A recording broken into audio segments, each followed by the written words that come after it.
with you.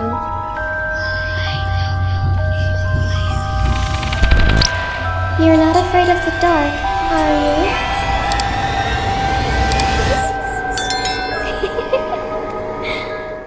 Hi, Assalamualaikum semua orang. Kamara Dustin here. I hope you are in a good mood today because it's a good day to have a good day. So hari ni kita kembali lagi di segmen creepy. Cuma hari ni Kamara tak cerita dengan korang kisah seram yang dikongsikan oleh subscriber ke ataupun kisah seram Kamara sendiri ke. Cuma hari ni ada kisah seram yang viral. Dia dah lama lah viral tapi masih hot lagi iaitu filem Pengabdi Setan yang kedua sudah dirilis di Malaysia, guys. So siapa kat sini yang pergi tengok cerita Pengabdi Setan 2 tu tapi tak tengok lagi yang nombor 1 tu? Korang memang takkan faham. Membazir je tiket wayang tu. So make sure kalau korang nak tengok yang kedua tu, tengok yang pertama dulu. Tapi ada beberapa benda yang Kama nak spill dengan korang tentang peristiwa sebenar di sebalik filem Pengabdi Setan ni. Jadi itulah tajuk kita pada hari ini. Jadi tanpa membuang masa, let's get right into it.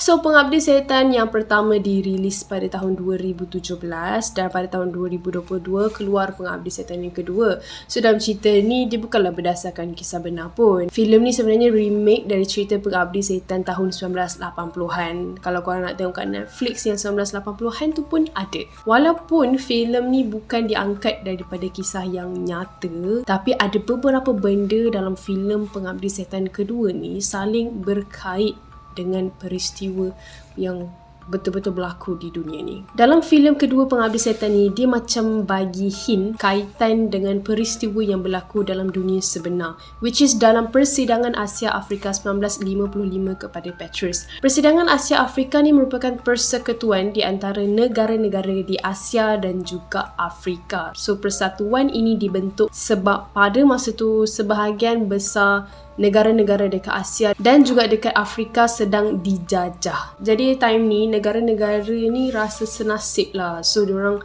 nak buat persidangan untuk kedamaian dan kerjasama dunia. Dan dikatakan antara yang hadir dalam persidangan ni adalah pegawai tinggi dari negara lain yang telah melakukan ritual penyembahan syaitan. Dan polis yang bernama Heru Kusuma, dia ada jumpa fakta tentang ritual ni tau. Dan ada juga yang jumpa beberapa gambar yang menunjukkan aktiviti penyembahan ini berlaku dekat flat yang diorang tinggal. Sepanjang dalam filem ni ada banyak cerita lah tentang penyiksaan yang dilakukan pada zaman pertengahan. Salah satunya adalah hukuman mati yang ditarik oleh 4 ekor kuda pergi ke Pair of Anguish. Kalau korang tak tahu, Pair of Anguish ni bukanlah objek yang biasa ya. Benda ni adalah alat penyiksaan yang sangat popular pada abad ke-16 sebabkan bentuknya yang macam buah pear tu. Jadi alat ini dikenali sebagai pear penyiksaan. So masa era tahun 1600 macam tu, paling banyak dekat Eropah lah. Time tu ramai wanita ditangkap kerana disyaki merupakan seorang ahli sihir. Tak kira lah wanita ke balu ke bujang ke, sesiapa di antara tu yang didapati mempunyai kuasa sakti ataupun ada kaitan dengan ilmu-ilmu sihir ni, diorang boleh diseksa. Mula-mula korang tahu tak, diorang akan diseksa dengan Pair of Anguish ni. Lepas tu mereka akan bakar sampai mati. Jadi Pair of Anguish ni diperbuat daripada besi dan dia akan retak bila dia dimasukkan ke dalam salah satu anggota badan. Penyiksaan menggunakan Pair of Anguish ni dikatakan tidak menyebabkan mangsa mati on the spot macam tu lah, tapi memang sangat menyakitkan. Dia memang nak seksa lah sebenarnya. Sebab benda tu akan dimasukkan ke dalam organ yang berlubang, termasuklah mulut. Lokasi penggambaran Pengabdi Setan 2 ni kebanyakannya dibuat dalam rumah flat yang terletak dekat kawasan Bintara Jaya. So korang tahu tak, flat ni sebenarnya memang wujud in real life. Waktu tengok tu tertanya-tanya juga kan, macam rumah mana lah diorang buat ni kan. Sebab macam mana dengan jiran-jiran dekat situ, macam mana diorang shooting apa semua. Rupa-rupanya flat ni sebenarnya merupakan program rumah pangsa bersubsidi untuk orang yang berpendapatan rendah supaya dapat tinggal dekat rumah yang lebih selesa lah. Tapi malangnya program pembangunan ini terbengkalai dan dibiarkan kosong selama 15 tahun. So, diorang memang betul-betul shoot dekat satu flat yang kosong terbiar. Masa diorang tengah shoot filem ni, pengarah filem ada cakap salah satu tingkat ni tidak dibenarkan masuk, tidak dibenarkan naik lah, termasuklah kru, pelakon-pelakon Pengabdi Setan 2 ni.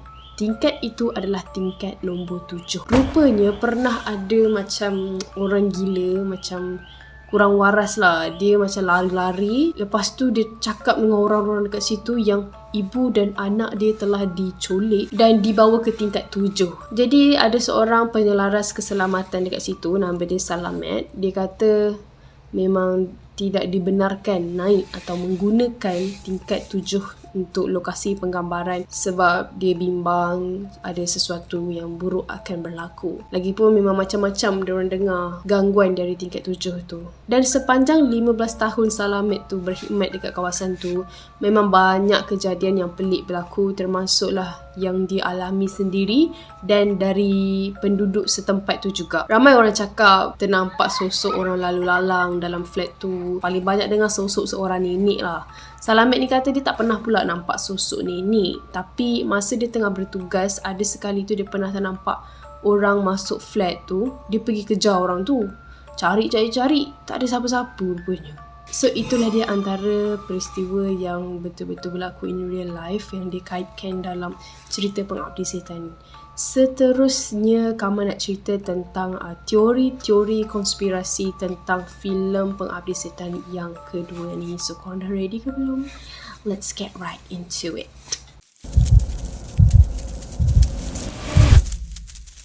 Raminom, nama dia cukup menyeramkan ya. Raminom ni adalah main karakter hantu dalam filem ni, tapi identiti Raminom ni masih tertanya-tanya sampailah ke filem. Daripada Pengabdi Setan yang pertama sampai yang kedua ni, kita masih lagi tertanya-tanya. Kita masih lagi tertanya-tanya dengan siapakah Raminom ni sebenarnya. Sosok dia seorang wanita yang pakai baju warna putih and then dia pakai macam veil pengantin tau. Dan masa scene first kali tu ada satu gambar yang ditunjukkan dekat dinding. Kemudian korang tengok ada banyak pocong ataupun mayat yang ditinggalkan tengah sujud menghadap dia. Kenapa dia buat scene tu? So dalam filem ni, Raminom ni macam menyerupai mak diorang lah. Dia menyerupai mak diorang untuk menarik keluarga ni pergi ke flat yang berhantu tu. So adalah orang yang buat teori konspirasi yang sebenarnya Raminom ni disembah sebagai Tuhan palsu. Tapi bagi penyembah-penyembah tu, Raminom ni Tuhan sebenar lah kepada mereka. Yang kedua, teori yang kedua, Raminom ni sebenarnya hanyalah seorang nabi tapi diagungkan oleh pentaksub. Jadi ajaran sesat macam itulah. Ada juga yang mengatakan Raminom ni sebenarnya seorang ahli sihir yang pernah diseksa dan dibunuh. Kenapa? Sebab ada satu scene ni bila dia macam acukan pair of anguish senjata tu dekat Raminom macam takut dengan senjata tu. So mungkin dia ada kisah silam ke macam tu lah. So yang kedua, Heroris. Dalam filem Pengabdi Setan kedua ni, pelakon yang memegang watak Batara yang kita semua tertanya-tanya tu kan, Batara ni dia ada juga berlakon dalam filem Pintu Larangan 2009 bawah arahan Joko Anwar juga, yang merupakan seorang pengarah filem Pengabdi Setan ni jugalah. Dia memegang watak Gambir dalam cerita Pintu Larangan tu. So dalam cerita tu ada satu scene ni, Gambir dia datang ke satu tempat yang bernama Heroris. Dan dekat pintu tempat tu ada satu siri nombor 42651378, iaitu nombor yang sama dengan huruf Heroris. Okay, kalau korang tak faham korang tengok ni ya. Nombor 1 huruf dia S, nombor 2 huruf dia E. Okay, kita susunkan.